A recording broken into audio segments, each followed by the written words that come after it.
Oh Sick. man, that's awesome. Thanks, dude. You're kind of the first feedback we've heard, not many people have heard it yet. And so it's It's true. promising because it's just been living in our brain for so long. So it's nice to know that it is in fact actually music and maybe even good music at times. That's cool. Oh yeah, it's all sick. It's all good stuff. Do you guys have any questions before we get started? Nothing. No. Of Okay. Don't think so. Yeah, all good Okay. for me. All right. Cool.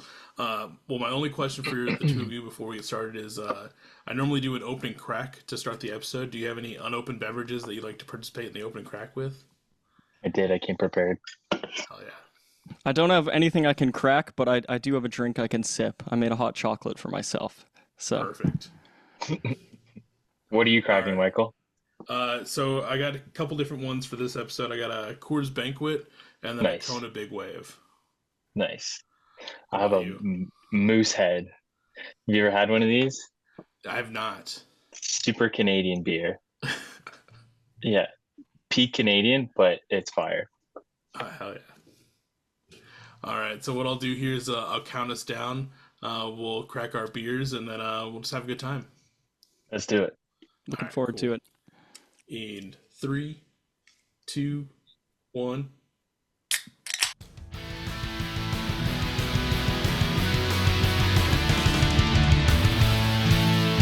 Welcome to the Beers with Bands podcast with your host, Michael Torres.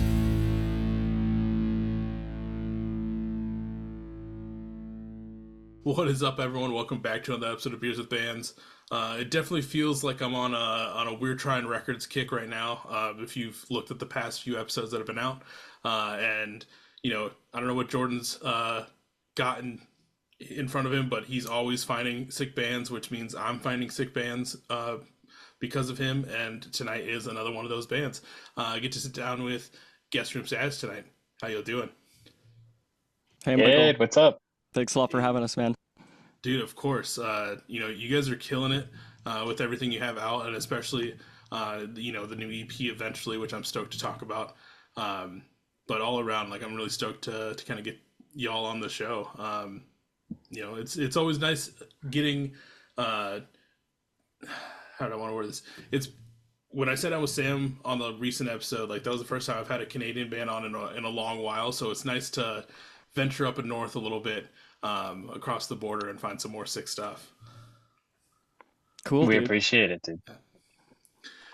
Before we get too far in, for people that aren't aware of Guest Room Status, y'all are an emo band from Ottawa, Canada, Ottawa, Ontario, Canada, to be specific.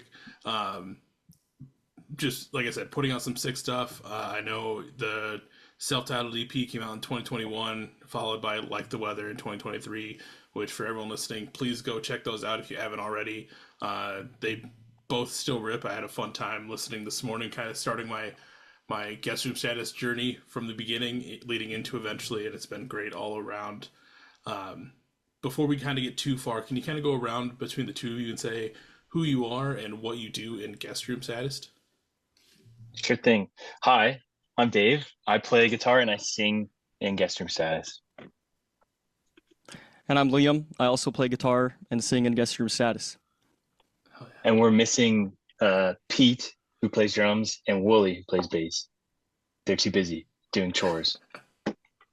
I mean, to be fair, you guys are leaving like tomorrow, playing a show and leaving at the same time to do a weekend run. So I will accept it. But like I normally say for the members that can't be with us, this is where we pour one out in their honor. But we Amen. don't waste alcohol on this podcast. So this we just have a drink in their honor. Amen. They would appreciate that, those two guys. Um, so kind of obviously just finding out about you guys. Like I said, you guys been active since at least 2021. Like, how did the four of you kind of come together to become Guest Room Status? Yeah, Liam and I actually went to school together here in Ottawa, at a school called Carleton. And Carleton has a pretty good journalism program, and that's where we both ended up going. We knew of each other, but didn't really hang out for almost our entirety at school. And then it wasn't until like my last year of school and his last year of school Liam posted some of his solo music on his Facebook, and like since forever I've been wanting to play in bands. Like it's been my dream to play in bands, and never really got around to it. And then heard his music, knew who he was, and I was like, we have to link up, I have to start making music together, I have to jam. And so I hit him up, and then a couple failed attempts, things people don't take action on it, especially me. Like I was kind of loafing around a little bit, but it came to be. And as soon as school ended and we were in that post-graduation life, um, we just started jamming in his kitchen. And then the wheels started spinning, and I don't think they've stopped since, really. I Yeah. kind of love that jamming in the kitchen because like most people are like, well, we jammed in like the basement or like the garage, but I think you're the first person I've ever heard say like we started jamming in the kitchen. Yeah, Yeah, it was kind of a weird setup architecturally. It was a four-story townhouse, but it wasn't all that big. There's like one room per floor, and I don't know why it was the kitchen that we ended up in, but it made sense. It made sense at the time, and I think kitchens have better acoustics than you might expect. You know? the drums were as close as possible to the wall, aka the other side, like where the other people were like eating dinner. We were just drumming. But Liam, tell the story of your neighbor, like the really kind neighbor who, like, you never got a noise complaint, but remember that story? Yeah, the drum Yeah, neighbor. yeah, Yeah, yeah, drum yeah. neighbor. I came home one day and I walked up the stairs to my bedroom inside my house and I saw a note on my door and I took it and I figured it was a note from one of my roommates and I started to read it and it said, "Hello, I am your neighbor. I would love to hang out with you." And I thought, how is this on my bedroom door? And I started freaking out and I went to my roommates. I showed it to them. And they said that this was actually stuck to the back door of our house, and they thought it would be funny to put it on on my door. And so then, now that I knew that no one had broken into my house, I read further down, and it said, "I have heard you playing the drums. I love the drums so much. I would love if you showed me how to play the drums." And I went through such emotions as I was reading it because at first when I started I was like there's a stalker in my house, they're probably behind me right now, and then I got further down and I was like, oh no, I'm finally getting that noise complaint. I just graduated school, I'm so excited to be playing music, and now I got to shut it down. And then it was just someone who was so supportive, and and then they came over a couple times. I showed them how to play drums, but it was kind of emblematic of the way that this band has sort of panned out in that it's my first band as well. I've always wanted to be in a band like Dave, and I was really trepidatious at the beginning because heard all these stories growing up, and I've seen all these movies about rock stars and how it's kind of cutthroat out there, and people can be quite cruel to one another, and it can be hard to get something to work. And I feel really lucky in this band that since the beginning, it really feels like we have either avoided anyone who is cruel, or they just aren't out there. And there must be a mix of the two. Of course, cruel people are out there, but it's just been cool. Like all the bands we've met have been cool. The promoters we've met have been cool. We run in, to people like you, Michael, and people like some of the people I've seen you do your interviews with. We know some of those people, and they're all super cool people. And so that note on my door really just felt like it was an omen that you should do this thing, even though you're nervous. You think you might get a noise complaint. You think you might get shut down. People are actually supportive, and it was cool. It was a cool sign. Yeah. Shout out that neighbor.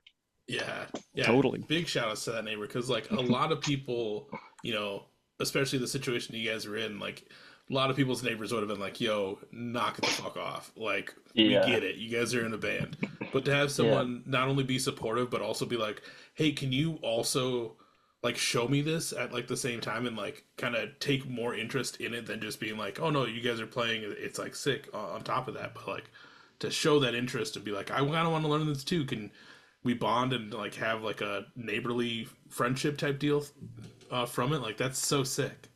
Yeah, it was awesome. Thanks for reminding me of that, Dave. I hadn't thought about that. in a while. I think about that. I think about that all the time.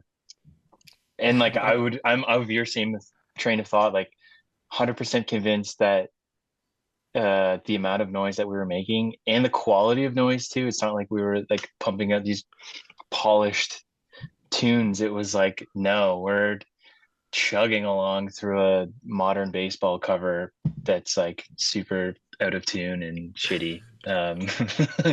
But they were like, yeah, super tolerant. So that was fun. That's where the band got its start.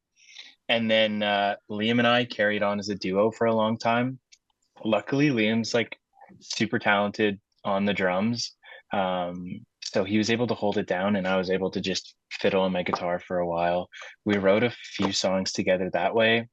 Um, and then our very first live performance was a Valentine's Day gig, or maybe not on Valentine's Day, but around it, in 2019 or 2018. Yeah. 2018, I think. No, no, no. It Right? was it would have been 2020, Damn, I was off. February of 2020. So right before, that's right, right before the pandemic popped off, really. Um, so Liam and I played an acoustic duo set, and we played a bunch of covers, and we snuck in a few originals as well. And it was pure bliss. It was the most fun ever. And like a month later, of course, as you know, the world shut down, so we kind of had Yeah. to put a put a lid on that for a while. But that led to us just being at home, having this taste of what could be, and us just being like, have nothing else to do. So that's all we think about. And then over the course of the next year or so, started putting more pieces together. I called up my childhood best friend, Wooly, who plays bass in the band now. And I was like, dude, you got to come to Ottawa. Like, something is like, we got a chance. This is going to be sick. And to his credit, he was down. So he moved out. Um, he joined the band. So now we have three of us, guitarist slash drummer Liam, Wooly the bassist, and Dave the guitar singer dude. And all we needed was a drummer. And lucky for me, I knew one drummer. And I messaged him, Pete, on Facebook. I'm like, dude, we got a band. Are you in? And he came out to jam with us once and was like, sold.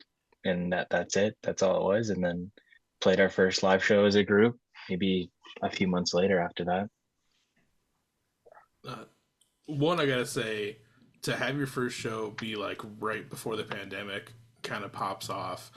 I commend every band that made it through that, because like to to already be on this high of like playing that show, like you said, Liam, it's a sign from your neighbor, like this is something, you have something here, like keep it going.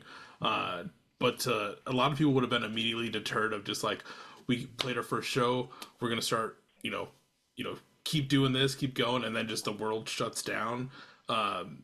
We lost a lot of bands through that, but to still power through and still be like, no, like this is, we just gotta wait our time out, wait for it to kind of open back up and start building this out. Like, very commendable, and I appreciate you guys for doing that, because we have a bunch of sick tunes out in the world now because of it.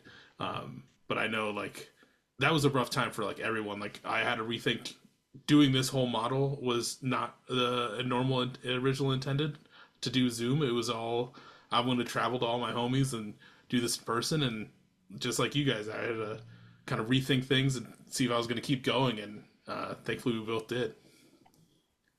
Right on, yeah. So at the beginning, was it all in person for you in that first Yes, half a year or so? yeah. So like I had started like August of like 2019, and originally it was like kind of my way to kind of get back into the music scene after being away for so long. Um, I had just taken a step back just to kind of work and go to school, and just kind of fell out with everything. So I was like, oh, I want to go reconnect with all the friends, drink some beers, talk about our stories, and just have a good time. And then I ended up moving states, and then pandemic happened, so it was just kind of like a nice little whirlwind of trying to rethink on how to do everything.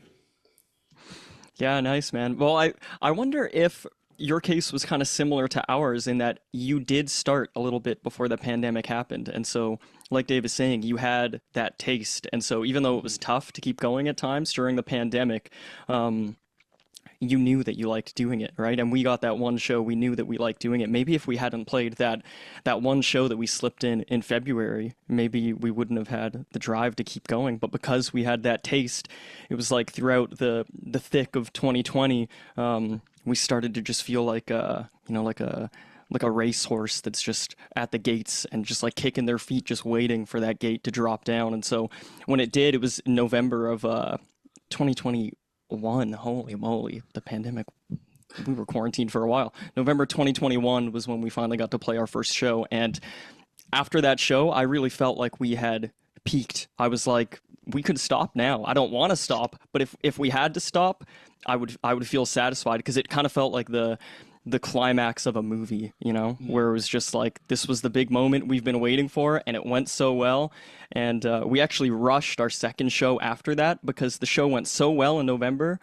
We were like, we need to do another one in December before we're all about to split for Christmas break so that we're not riding this high throughout the next 3 months, only to come back for what will be our second show in January or February and then have it crash, you know, have two people show up and realize, oh, this is actually what it's like. So we rushed a show in December, and that one turned out really nice too. And so then we were like, okay, maybe we can be a little bit more optimistic about this thing and keep it going. I mean, being able to rush a show is great. Like, what's the scene like in Ottawa where you guys are able to kind of rush a show that quickly, going from November to December? I know for a lot of people, it's a little daunting to kind of throw something together that quick and then try and like promote it the hell out of it to get people there. But like, what's the scene like there to have that quick turnaround?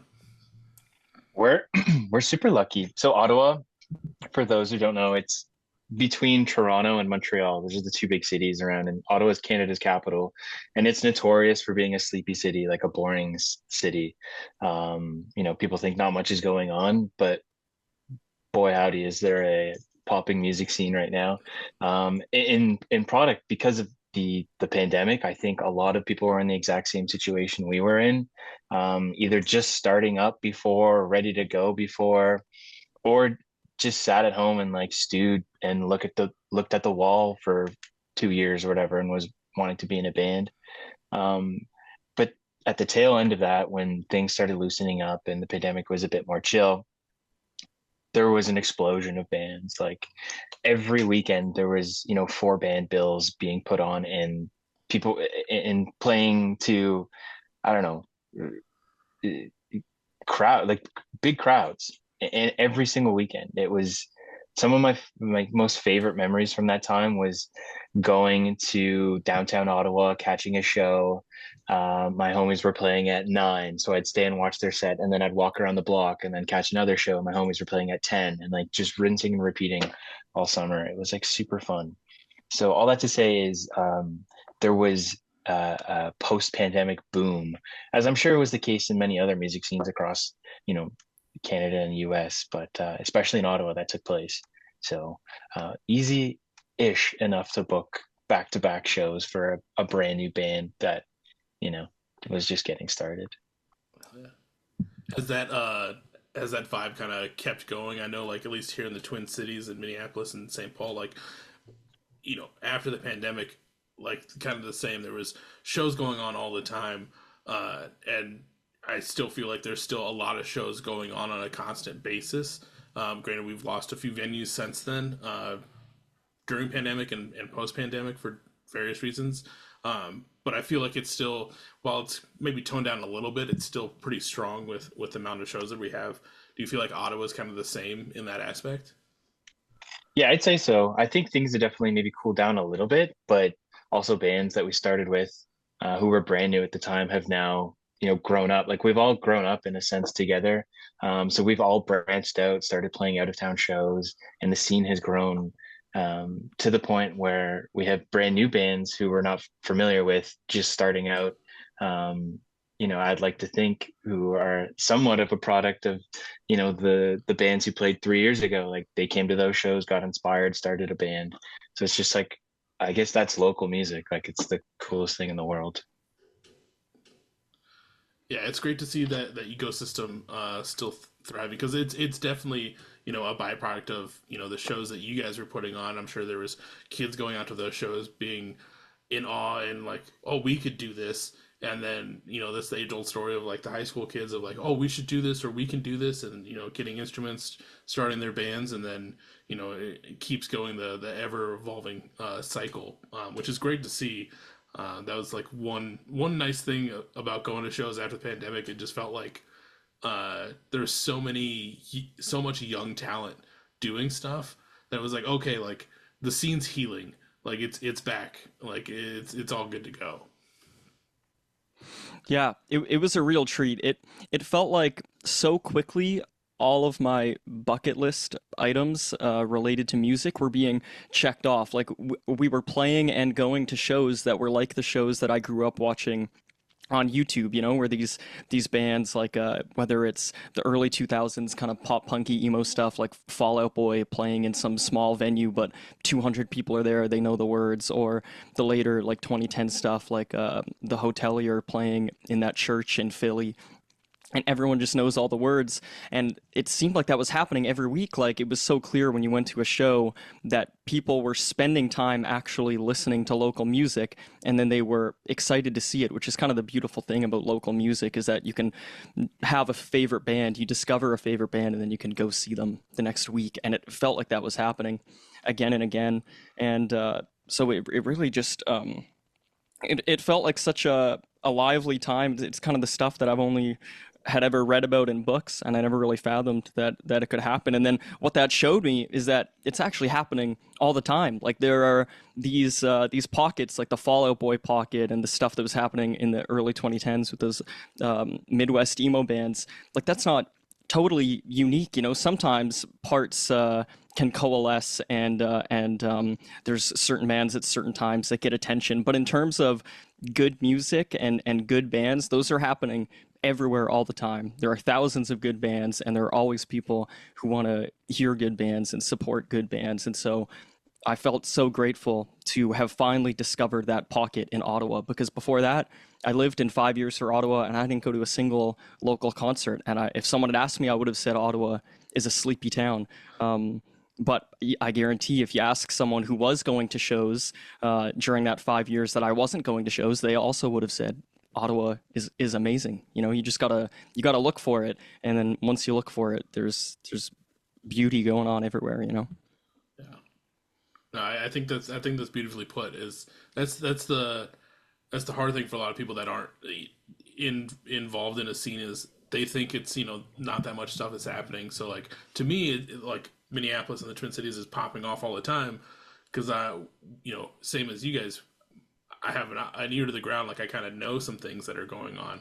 But if I was outside of it, or if I went to a whole new city and try to like bridge that gap, or take down that wall of trying to get into a scene, like it's so hard to find like where everything's at, or find like the right niche of like what you're wanting to listen to or the vibes you're going for. So it can be really hard to see what's all there, and you just think, oh, there's not really much going on music wise here besides like maybe like the big venues that are having the national touring acts coming through. But yeah, once you find it and it just kind of opens your eyes, it's kind of like that pulling the curtain back and just having like the glowing shine of just like the angels singing in the background of just like, ah, like you found it perfectly. Yeah. Totally, yeah. What is your music scene like? There's a lot of there's a decent amount of like emo. There's a really good hardcore scene here in the Twin Cities. I feel like every town has a really good hardcore scene lately. Then there's a really good like not older. I feel like older is a bad word, but like there's a good range of like just punk bands too throughout the Twin Cities. So really, like depending on what you're feeling for that night, you can go catch either like a punk show on a Thursday night, or go catch like a little bit of an emo show the next day, or whatever you're feeling. The only downfall to a lot of these shows, and I'm friends with a lot of people that play these punk shows, is that they'll do shows at like 9 o'clock on a Tuesday night. I'm like, bro, like that's a little difficult. Like getting around downtown to do that. Like I appreciate you, but I don't know if I want to make that one. Yeah. That's fair. Um, but kind of hopping back into GRS guest room status. We're on the eve. I don't know how I pulled this off, but we're on the eve of your latest EP coming out, called Eventually, which we don't have to worry about. It coming out eventually. It's here almost right now. Um, I gotta say, this has been, like I said earlier, like a phenomenal EP to listen to. Definitely no skips. You guys are killing it throughout this whole record. Definitely a fun one to hit play and just go back through. Uh, just great all around. Thank you, Michael. That's awesome, man. How does it feel to kind of, obviously it comes out at midnight tonight.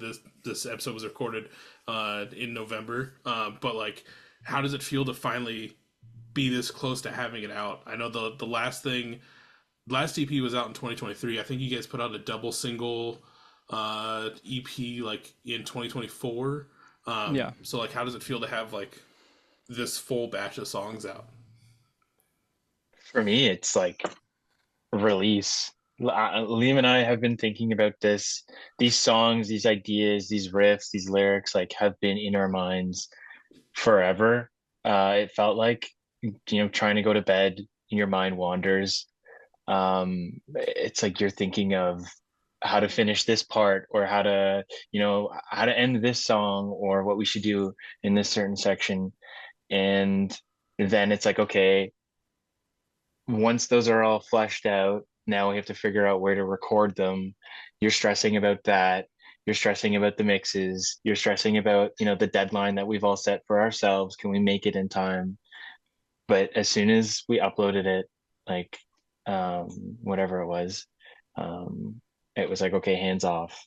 And now whatever happens, happens. And the fact that it's coming out, in less than 3 hours, 4 hours our time, it's just like euphoria for me because I'm like, it's out. I don't have to worry about it anymore. Now we just get to play these songs live, which is honestly the most fun part about all of this. Yeah, I am really looking forward to it being out because we've been so close to it for so long.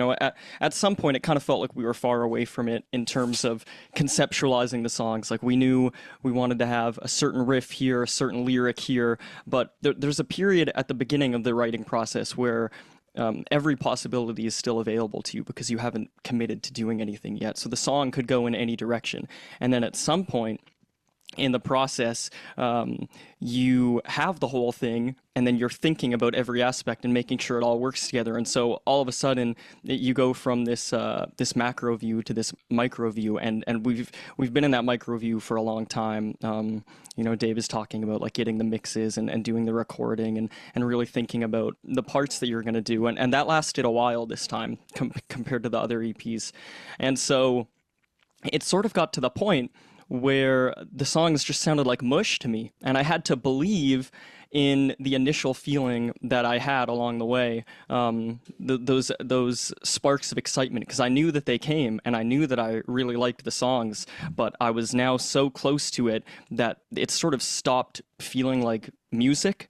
And so it's really nice to hear that you like it, Michael, because that's what I've been after now is I need to hear from people to tell me, yes, this is actually music. You guys did it, and whether people like it or not, that's their prerogative. But in the cases where people do like it, it reminds me that I can trust the feeling that I had along the way that I've now sort of gotten away from. And so after we submitted the whole thing a couple months ago, I went from listening to these songs, 5 times every single day, trying to make sure that they are the way we want them, to not listening to them at all. I went cold turkey for a couple weeks And then we all listened in the van. A couple weeks ago, we were driving to a show, and we just listened to the thing front to back. And that's sort of when I had the release moment, which was that I was able to set aside all my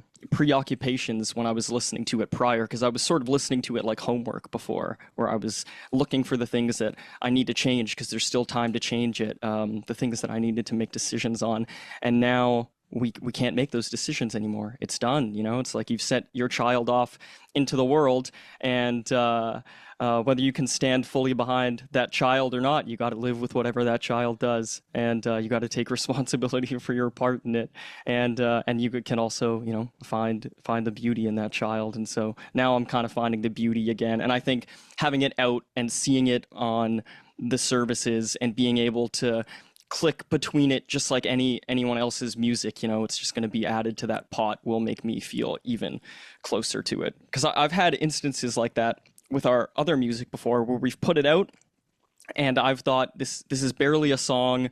I don't know what people are going to see in this. We went so wrong. And then people came to me and they were like, the song is really good. And I thought, what are you talking about? And then now I look back on those songs and there's not a thing I would change about them. And I love those songs. And I go, oh, that person was right. I was just a delusional mad scientist at that point, and I wasn't taking in the thing as a piece of art. I was looking at it as a piece of work. And so I'm glad that now it's gradually going to become art again, I think. Now, you both kind of mentioned, you know, this record took a little bit longer, or you know, it was a little bit more maybe meticulous to kind of get out compared to the previous releases. Why do you feel like that is? Like, was there something that kind of stuck to you that was kind of like, we need to make sure this is like perfect, or like in the back of your mind the entire time? I think probably a few reasons. One, we set the expectation with our previous EP. I think we had a standard in our head all of a sudden of like what a fully produced EP sounds like, and what like a good song that we've had positive reception to sounds like. And so we'd be writing songs and we'd be like, okay, but is it okay compared to X song? Which kind of slows down the whole process. And like Liam was saying, it's the micro versus the macro.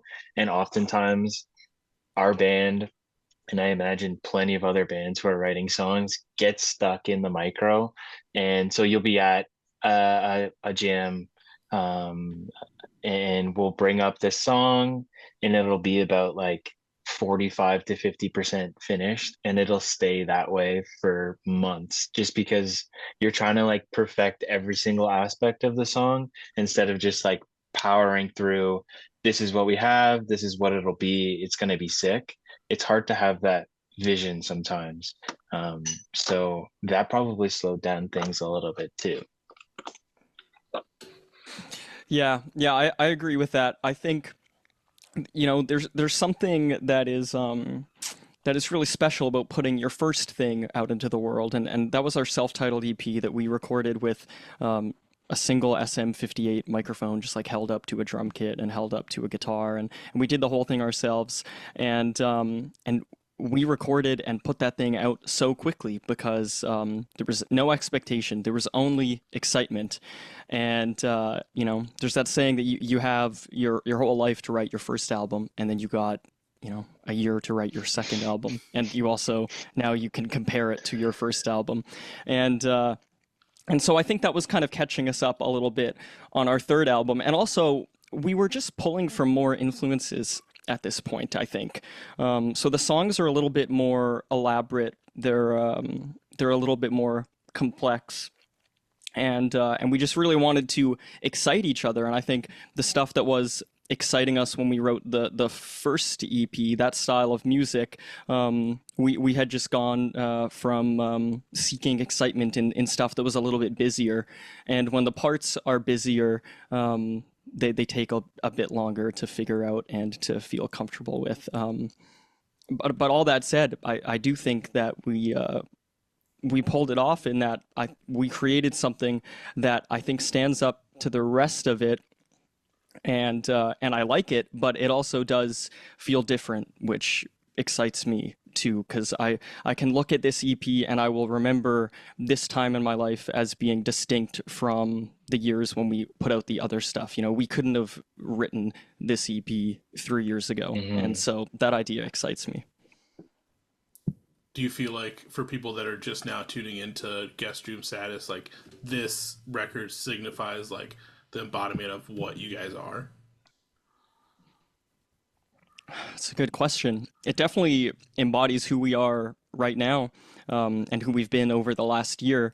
I don't know that it'll embody who we are 1 year from now. And I think there's something that is really cool about that. You know, I like that I can look back at every song we've done and every project that we've released, and it gives me memories of that time in my life. It reminds me of what I was thinking about at the time. It reminds me of the kind of conversations we were having as a band at the time. It reminds me of the kind of shows we were going to at the time. And so in that way, I think this EP is very honest and is definitely emblematic of who we are right now. Yeah.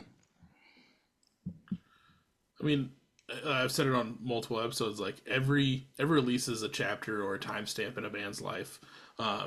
So it's kind of cool to know like chapter one where you guys started at self titled and the journey you guys have been on to kind of get to what we are at chapter three now with eventually.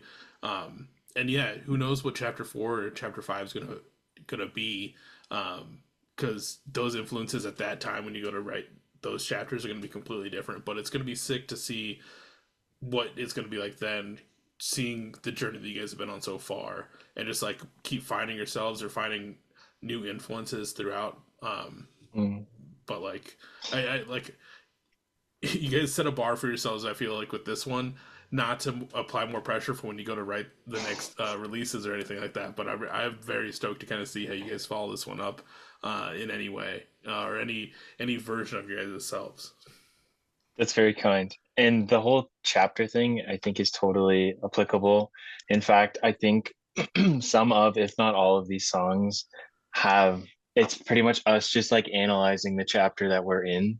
I mean, a lot of my songwriting on this album came from that. It's just like, okay, here we are. Are we stuck? Are we ready to go? What's going on? Like, we're overthinking things again. Here we are, nothing's changed, et cetera, et cetera. So, it's definitely nice to like you said, put an end to this chapter and open up a new one.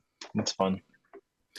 Uh, I know we're kind of getting a little heavy on this record, which talking, but like I said, it's a sick record. It's also a really good one too, where it's really feels like kind of quick to kind of catch on to the lyrics and kind of vibe with it and just like sing along to it. So I mean, when you guys have that going for it, it's just action packed throughout. Um, I know we kind of see a small glimpse of a possible music video when you guys kind of did like the little teaser for losing track. Are we gonna get like a full video for that at some point in the near future? Yeah, I definitely think so. We filmed that. Our drummer Pete bought this really cool camcorder, and so we filmed the entire video. It's edited. We just have to figure out a time to release that. And a lot of our friends went to film school too, so it's like we have buddies with cameras who know how to edit and make stuff look really cool, which is great friends to have. And so I have a feeling that there's going to be some more video stuff in the future as well. Oh yeah, because I know you guys have a few videos out already from the past releases. So um, you know, we I feel like we've kind of come back to a time where, excuse me, where some music videos kind of people kind of went away from it just because it wasn't the thing to kind of do anymore. But it's nice seeing like a little bit of a resurgence in in videos of some format. Not saying people need to have crazy productions for them. I know friends that have recorded all most of their music videos all on like an iPhone, and they've come out phenomenal. But just to have like a nice little fun visual to go along with the song, whether it's just montage of just tour footage or a storyline, is always kind of cool to kind of bring back and just show people's creativeness when they try and like showcase their own song. Totally. And the fact that we're hitting the road again this weekend, I hope Pete brings his camcorder. So it's just like you said, that the behind the scenes footage of us driving in the car or just, messing about. I think that's all gold. That's all Yeah, gold content. because like I know you guys are hitting like Montreal, I think Toronto on this one. Like how long are those kind of drives as someone that, I'm in the Midwest. If I want to go to, let's say, Chicago, the next big city, to someone's trying to plan that tour, for me to go there, it's like 6 hours. We're in a time kind of like a shitty spot in Minneapolis, in Minnesota, where to get to like another major big city, it's like 4 to 6 hours. What about Yeah. for this run that you guys are about to do this weekend? Like, how are these drives looking? These are long drives. It's about 5 hours to Toronto. It's about 2 hours to Montreal. So Montreal is a lot closer for us. So that's an easy one. But where we're going is past Toronto. Like it's an hour and a half to almost 2 hours past Toronto. We're playing this weekend in Niagara Falls, but on the Canadian side. So it's like right on the border. Um, yeah, we're looking at maybe 5.5, 6 hour drive tomorrow. Um, which is fine. That's pretty much the standard if you want to play anywhere near Toronto, which is a pretty big hub for music stuff. So we're happy to do it. Yeah, I mean that drive. I've done the drive from Buffalo to Toronto. I think twice now, two different times. But yeah, that's a hell of a trek if you're not prepared for it. Especially just getting accustomed to driving in a different country and your guys' kind of standard of using uh, kilometers versus miles. That's always a fun one. But yeah, like Yeah, it's definitely something different. But it's the kind of like you said, it's the thing that you have to do if you want to play those shows. You kind of got to make those treks and get it done. yeah. And I'm telling you, when you're with your pals in the car, time flies. Like Oh I don't yeah, know. We dive down the deepest rabbit holes together, finding like you know, the weirdest conversations to have, but then time just next thing you know, you're in your destination. It's pretty fun. we back when I used to TM, there was usually depending on the tour, there was like 5 to 7 of us in the van. So like me and the person up front, like we usually have music playing, just driving, and then like the second row would be kind of just doing their own thing. By the time you get to the third row, those guys were like they brought their Yu-Gi-Oh cards or Pokemon cards, one of the two, and they would just be doing battles like as we're just driving down the road. So like everyone would be occupied to like the perfect extent. That's really cool. You used to be a tour manager? So I did TMing and like merching just for like a friend's band that I went to high school with. Cool. So I did a Cool. couple runs. The last run that we did, we got to play. I don't think it's around anymore, but we played a spot in like downtown Toronto. It was like a vegan cafe that this would have been like almost 10 years ago, I think, at this point. But yeah, I Cool. don't think they're there anymore. But it was very sick to get to, you know, like you said, spend time in the van, but like in another country with your friends. Oh Like that's yeah. crazy. Oh yeah. That's really cool. That seems like a grind though. Especially being the TM. Like I'm sure there's a lot of like logistics and you're always on top of things. Yeah, we it was also like the final run, so it wasn't like we were super crazy. It was all pretty DIY tours, so it wasn't like I was having to contact promoters or anything like that. It was just more, Yeah. this is my drive day. I'm selling merch no matter what. But yeah, the haul to that day that we played Toronto kind of sucked. Not playing in Toronto, but just like we played the night before in Richmond, Virginia. So because we were supposed to play New York, we had to go back down because that show fell through. We got added to another show, so it was just more like we have to do like almost 18 hours to haul up there for the show, and then haul back like the next night. Ugh. All in all, again, being with your friends made it worth it. Uh, so Right on, uh, man. Yeah.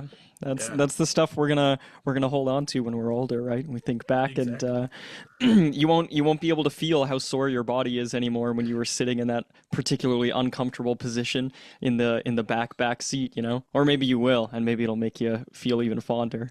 Uh, but that's cool. I love hearing stories about people on the road because it's so unique to that moment in time, right? It's you're sharing conversations with people that will never be spoke again. outside of those walls. And so like I love like reading books about people who kept journals on tours and Mm. stuff, because that stuff is gonna come and then it's gonna go, it's just special to hear about stuff like that. So I like hearing about the Yu-Gi-Oh thing. I'm gonna remember that. Uh, I mean, also like you guys with this run, we kind of mentioned them earlier. You guys are doing this run with Avec Placier, kind of doing a dual, you know, their LP or EP release little run, which works out great. Like when I was talking to Sam, he had mentioned that you guys were kind of had known about each other. I think played a couple shows, and then you guys both end up on We're Trying at the same time, which is kind of crazy being this so close, and then having everything kind of release at the same time. How is it going to be like spending these I think 4 days or so with them as you guys kind of celebrate your releases together? Yeah, it's going to be fun for a multitude of reasons. One, because like you said, we're both celebrating the release of something. So it's like these shows have a little bit more meaning, a little bit more to celebrate, which would be fun. And two, also because like you said, we know them a little bit. We've shared the stage with them a couple times. They're fun, goofy guys, and I think we're gonna have a lot of fun together. And three, their music rips. Like that's exactly the kind of music that I like. I love twinkly guitars. I love gang vocals. I love all of that. So, a long weekend with them, listening to their album every night. Say less. That sounds like chef's kiss. Yeah. Yeah, yeah, I'm really looking forward to it too. Dave showed me their music before we had ever played with them, and it's another one of those instances of playing music actually ended up making the world feel a lot smaller than I thought it was, and made these things feel attainable in hindsight. Because as a kid, if I heard music on Spotify, I would be like, that band must be millionaires, and I will never cross paths with them because they have their music on the internet. I could never do that. And then you realize as you start to play music and start to talk to people that people are just people, right? And you can actually make connections, and you can if you like music, you can maybe go see that music, and so it's just really weird that it's very humbling, I guess. This music journey has been to show me that there's so much good music out there, and there's often a way to get closer to that music if you're able to. I feel very lucky that we're in Ottawa, and so we're close enough to some of this stuff. Because I know some people, you live in a place like I didn't realize Chicago was that distant from other places, Michael. Sometimes you live in a place where it's tough to get to the stuff that you want to get to. And so it feels very fortuitous that we were able to link up with Avec Plaisir, and get to know them a little bit. No, yeah, to be that close and to have that connection with a band is great, because like there's bands that we met on the road that we're still friends with, but the shitty thing is like we're more than 2 hours away. So like if we wanted to do something, it's you got to plan a whole trek to get there. Mm. So it's nice where you guys can kind of, yeah, it's a little bit of a trek, but it's not too crazy to do like for a show. I was talking to a band recently, and they're more based out of like California, and they're like, yeah, we want to do all these fests and stuff during the spring and summer of next year, but it's so hard because we want to tour with someone, but for us to get to where they are already, like we're spending, you know, a day and a half to get to where they are and then doing the tour. So it's like that coordination always really just sucks of being so distant from each other. Yeah, Yeah. yeah, totally. But no, yeah, it's sick that you guys are kind of doing this double thing, and it's amazing that you guys both ended up working with Jordan over at We're Trying. Like I said, he has a sick set of bands and roster that he's working with, and it's great to see you guys being part of it. Yeah, shout out Jordan. Shout out We're Trying. Like literally from day one, he was nice enough to like show our band some love on social media, included on that playlist that they have going.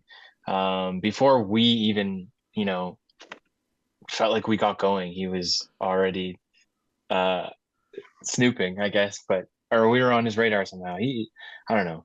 And working together, like he's a legend. Like he's helped us, do things that we couldn't do before. So, and the fact that yeah, our friends avec plaisir are on the same time, it's pretty rad.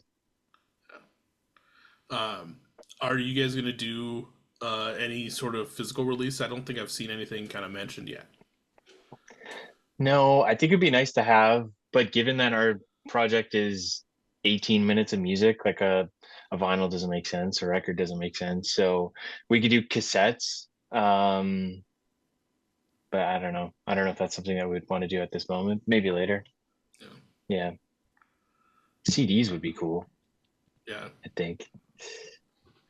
You could always do like almost maybe do it like a double cassette if you. I've seen some bands do like the current release tied in with like their previous release, depending on how much of a, you know, tape you wanted to do. But I think anything you guys do, obviously, not telling you what to do with your own band. I think it'd be sick to see it in some physical format for those people that like to kind of add stuff Yeah. to it, and kind of get their hands on it. Yeah, I agree. Um, Hold on, let me just. We got a lull. Cracking another. Get another one cracked. I'll go get. I'm gonna get one more. I'll be right back. All right. Sorry. No, you're good. I love that. You inspired him. He's not gonna let you do it alone. Yeah, I do what I can. Inspire the people to keep it going. I love it, man. I heard you on the one with Jordan. You were saying that at one point you were doing like 4 podcasts a week. Oh yeah. And you were like maybe on account of the drinks I gotta scale her back a little bit. Yeah, I mean, there's moments. It's kind of crazy where, I'll maybe do like an episode or record an episode like a week as I'm like leading up, just trying to get like a month ahead. And then there's moments where, like the end of November, I'm going to take like 3 weeks off of just. I told myself like I'm going to go home for Thanksgiving, kind of just take some time away, like not try and record episodes. So like I hit up a bunch of people thinking like trying to rush to get episodes done, and then of course everyone is down to do it. So this is technically episode 3 that I've recorded this week, and I'm doing another one on Saturday and then another one on Monday, Oh and then my I'll be gosh. kind of good for a little bit. Take a little breather. So it's yeah. Nice, man. That's Dude, really you're cool. putting in a lot of work. That's awesome. How do you find bands, Michael? So the way I've been doing it, or have since the beginning, is kind of just the release radars, the new music playlists that are Spotify or Apple Music kind of curates. Lately, Jordan's been doing a lot of work for me because I'll check out the Sad Jams playlist and find bands because he's finding bands that I've would never have probably come across, which is sick. So just doing that, and then if there's bands in like the local scene here in Minneapolis that I become friends with, I'll usually have them come through. We'll do like Cool. in-person ones here in this room. But yeah, it's a lot of just seeing who people are interacting with, checking out their stuff. If I really dig it, then sending those emails and trying to set it up and just kind of deep dive them a little bit and just kind of geek out for a little bit. That's really cool. It's awesome. Did you ever play in bands? No, I was always more behind the scenes. I was gonna try and learn bass once, and then I was just like too impatient to do it. Like I was like, why don't I know this already? Yeah. So I've always just kind of stayed in the shadows. Used to book some shows, and then did the TM and merching, and then now just kind of do this. So That's Cool. awesome, dude. Love Nothing it. wrong with that. yeah, it's been a good run. Like I said earlier, it's been 6.5 years doing it. Started doing a little fest in honor of it, and just having a good time. Oh, cool. Awesome. Is that local bands at the fest, or do other bands come in for it? So the first this 2025 was the second year. Was a lot of just local bands that have been on the podcast, plus 2 out of state bands. that have been on. So like the goal is to kind of keep growing it and bringing more of the bands that have been on the podcast to Minneapolis. Um, if visas and shit weren't so terrible to deal with, I'd say y'all come on down to do this. We can always, maybe do it a sketchier way too. But you guys technically punch your card to get added to a future fest if you guys ever come this way. So sick. Thank you. Awesome. Um, I wanted to bring up a couple key moments before we kind of transition on eventually. One, I can't stress enough how catchy everything is, but one thing you guys do that makes you want to just get hype and want more of this, of not just this record but more music from you guys in general, is just the way you end this record, on How We Hold On, where you guys kind of, I'm gonna butcher like the cadence to it, but where you guys do like the dot dot dot dot, like that build up to that point is so sick and gets you so like amped. Where you're just I guarantee when everyone listens to it in full, starting in 5-6 hours, depending on where you're listening. Well, it'll be out by the time this episode's out. Times construct. Like that. When they get to that point in the EP, they're just gonna be waiting for so much more from you guys and wanting to replay this. Not to get ahead of ourselves. This has just come out, but like, what's on the horizon to follow this up so far? I don't know. I think, like we said, for me personally, the playing the shows live is the best part for me. Feeling the energy, even like we've been, I guess, quote unquote, workshopping these songs for a long time. Like they've been written in demo form on our phones for a long time, and we've brought a couple of them out playing live. And that experience is even fun because you're more nervous than normal playing in front of a crowd. I'm staring at my guitar a lot more. Normally I'm on autopilot, like just having a blast, but no, like you feel the crowd doesn't know it. They have no idea what you're playing, and they're kind of like looking at you with a blank stare. And you have to double down and like, no, this is just fun. This is what we're doing. Um, anyway, so I think playing it live is going to be amazing.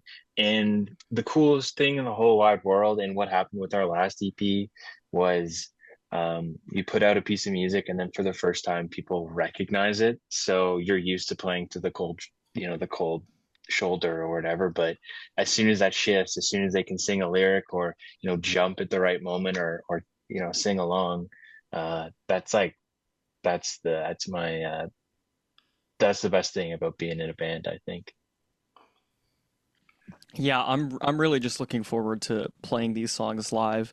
Um, like I kind of like I was saying before, in that I have um, uh, sort of a perennial insecurity in my life, particularly when it comes to putting out new stuff. I'm really hesitant to make decisions a lot of the time. That's what a lot of the lyrics on the album are about, and so it is very valuable for me to. Once the decision has been made and the songs are out, now I just have to learn more about them, and I do that by playing them live. And so, whether that's just as a band, as we play these songs, we discover more things about them, like if we were to re-record, basically any of our songs from the last two EPs, there would certainly be different wrinkles to those songs, and that comes from playing them live over and over and learning new things about them and seeing the way that the crowd reacts to certain parts, and maybe that gives you a different idea at some point. The energy becomes different, your feelings about the song become different, and so I'm looking forward to the second life that these songs will take on, because they exist on the record and I'm proud of the way they are living on the record, but now they need to become something else as we play them live, and so they're going to sort of have this alter ego that is going to be presented to us, and I'm really looking forward to getting to know that other identity of these songs, and that'll come through playing them, and also it'll come from hearing from people like you, Michael, talking to us about how the song struck them, because that means a lot, and people are giving perspectives on these songs that I wasn't able to get myself. As close as I was to this thing, such a micro view I had. I thought I had thought of these songs in every way you could possibly think of them, and even just you saying that the end of How We Hold On struck you as being a cathartic. It was a release and a build. I never quite considered it in the way that you put it, and so that means a lot to me too. Once the songs are out, I can learn more about them based on the way that people react to them. And so I'm really looking forward to just having the thing out there and seeing what that child does once it's out in the world. Which leads me to now I have a kind of a two-part question, and we'll start with obviously part one first.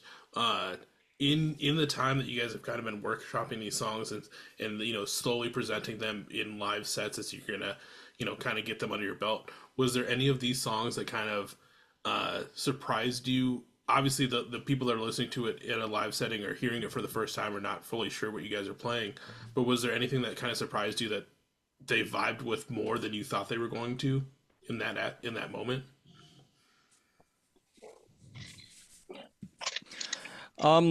Yeah, I mean, there's a song. It was the first single we released from the record. It's called "Stall at the Start," and we played that live for the first time in October of last year. So that's 13 months ago, and I can still remember the way the crowd looked as we were playing that song because they were bouncing in a certain way to the beginning of the song, and then there's a time shift in the song, and it was like I watched as they were confused for a second and didn't know how to respond, and then they got on board with it. They were like willing to come on that journey. It wasn't like we lost them. It was just that, and they refused to then continue. It was that we lost them for a second, and then I watched them go, okay, how do I get back? How do I follow them where they're going right now?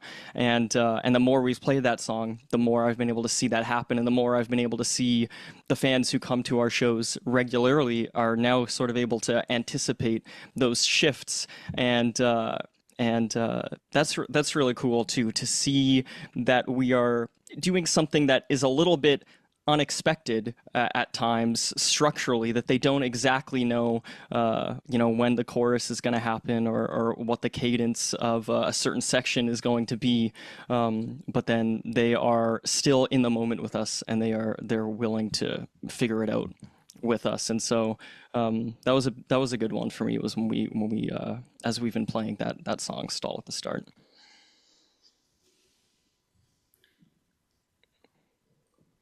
Dave, do you feel like stalling at the start is also like one that was kind of surprising to you, that like it caught on in the way that it did?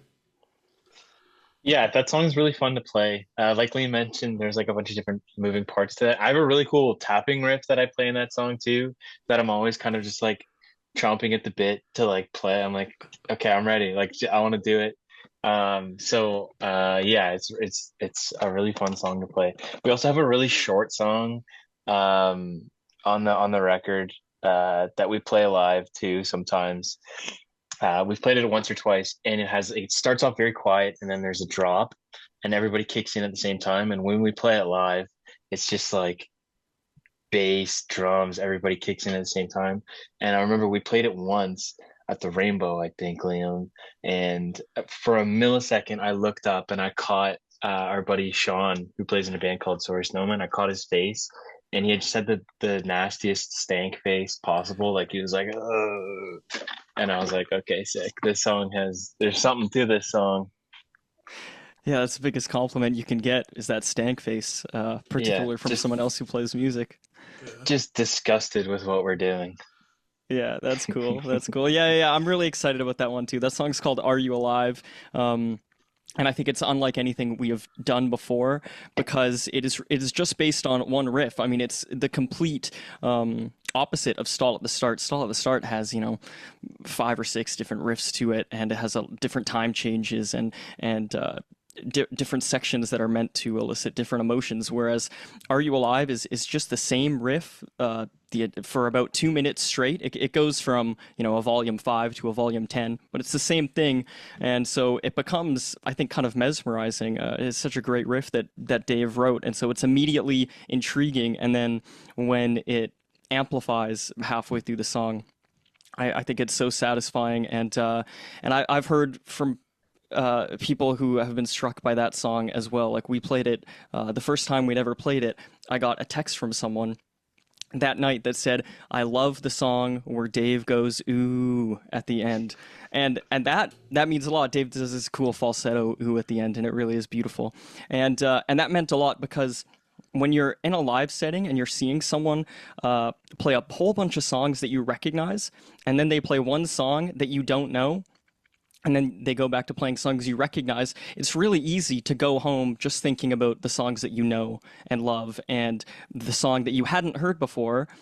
Perhaps you really liked it in the moment, but at least this is the case for me. That song can kind of get lost to my memory. You know, I need to hear things again and again before they start to stick. And so the fact that that whole night happened and that person got home and they could still remember that in that new song, Dave does this one particular thing that I'm still thinking about. That's sort of the goal, is to write a song that has even one moment like that will stick with people, even if they just hear it once. And so that meant a lot. So I'm very excited about that song. Oh yeah, they're all great parts. I can't.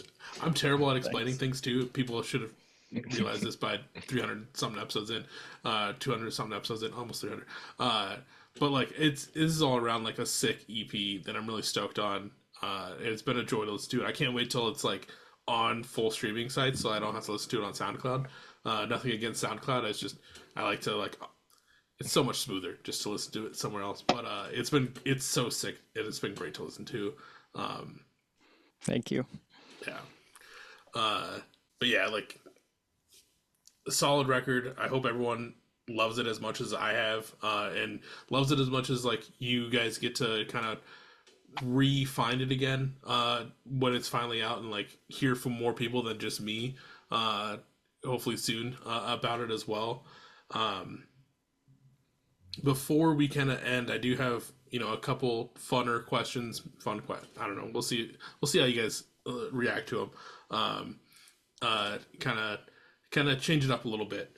But obviously, your guys' name is guest room status. One thing that a lot of bands find if they're on the road, if they're able to find like someone's guest room to kind of stay in, what are some key things that make a better guest room uh, great compared to just a boring old room to sleep in? It's funny that you mentioned that because that's like the origin of the guest room status. It's like when I was growing up, as soon as I moved out of my parents' home, like bless my mother, she's amazing, but she like took down all of the personal everything that made it my room was stripped, and it just became like the most quote unquote like guest room, like like you painted the walls gray, like everything was gone.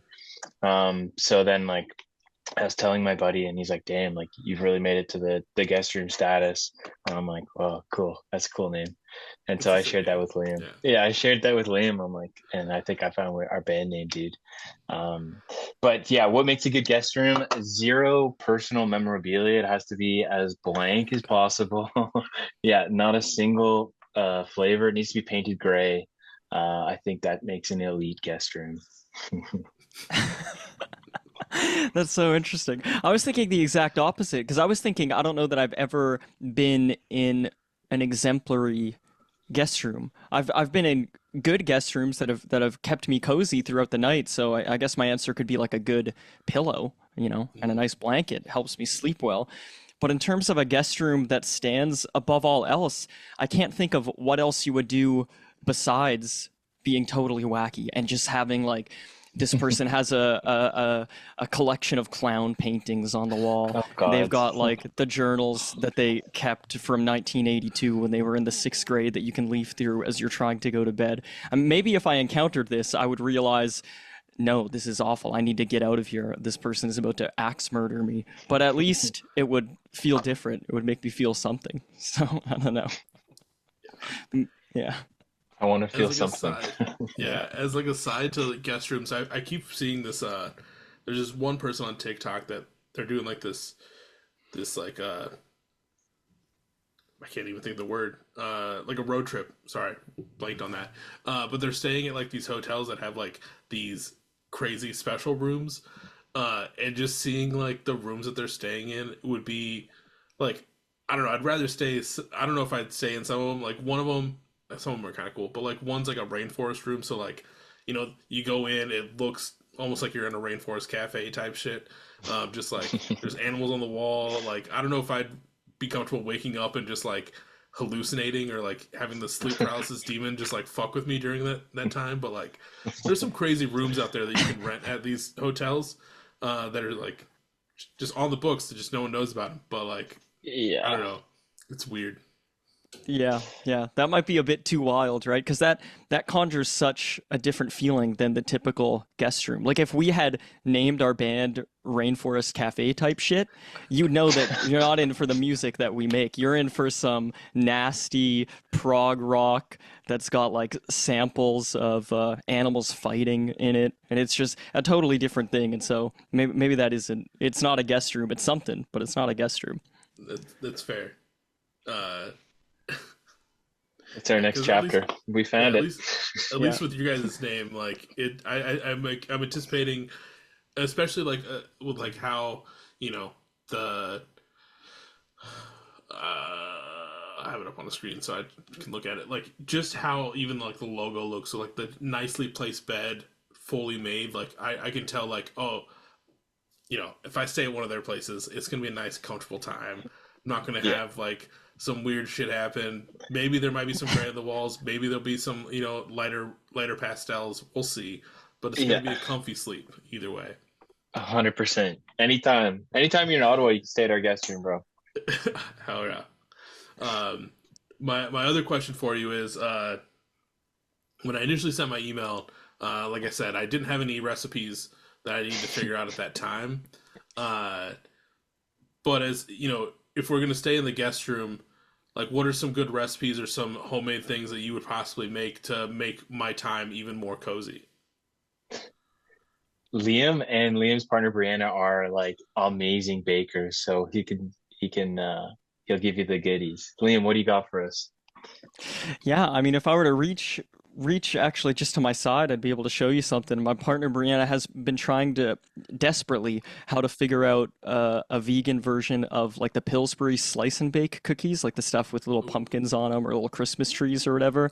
And it took her a few tries. Apparently, I thought they were good the first go around, and then I thought they were good the second go around, but apparently it wasn't quite right. And the third go around, they're also good, and according to her, they are as close as she could get to Pillsbury cookies. And so I think we'd be able to give you those. We'd be able to give some Pillsbury cookies, maybe like a banana bread, if that strikes your fancy.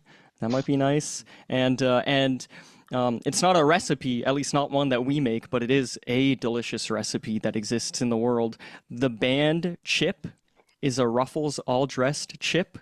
Do they have those in America? Is that just a Canadian thing? Do you know what Ruffles all dressed is, Michael? I know Ruffles. I can't think of the all dressed. Yeah, I The think all Canadian dressed is flavor. that's a Canadian flavor, isn't it? So I Yeah, guess that is a recipe because I don't know what the hell they put in it to make it all dressed. I don't know what that means, but it's a delicious chip and it's our go-to. And it really is the guest room chip because like it's kind of nostalgic, makes you kind of long for the past, but it also hits just right in the moment. A little bit spicy, a little bit sweet, and so there might be a bowl of those there for you too. Okay. Now I'm trying to figure out if like all the Ruffles that we have in the states are just the naked chips then, or how does that work? But I'll figure that out in the meantime. I'll let you guys know. I'll figure it out. Yeah. Um, uh, well, Dave and Liam, this has been a great time, kind of chatting all things guest room status. I know we jumped around a lot, um, but I want to make sure that before we end tonight, that I didn't miss anything. So, is there anything that I might have missed between guest room status or the EP eventually that you want the people to know about? I don't think so. For me, just to double down, thank you for we're trying for everything that they're doing for us, all the promotion, all of the social media stuff. Like they're helping like more than you know. So shout out, we're trying. Shout out Jordan. Um, to the folks listening, go support your local scene. Go buy a t-shirt. Go buy some physical media. Go to a show. Have fun. Meet some friends. Yeah.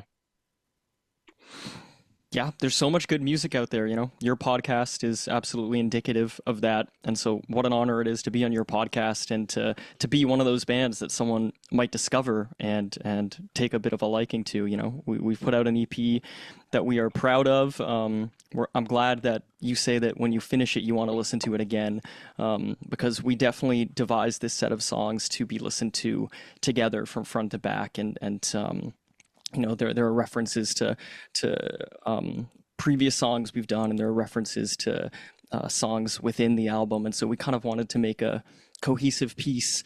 And I'm very excited that Jordan has helped us put this out there, and that you're helping us talk a little bit about it. And I'm very excited to see what people think of it. And so I'm glad you talked to us on Christmas Eve like this. You know, this is really cool. So thank you, Michael.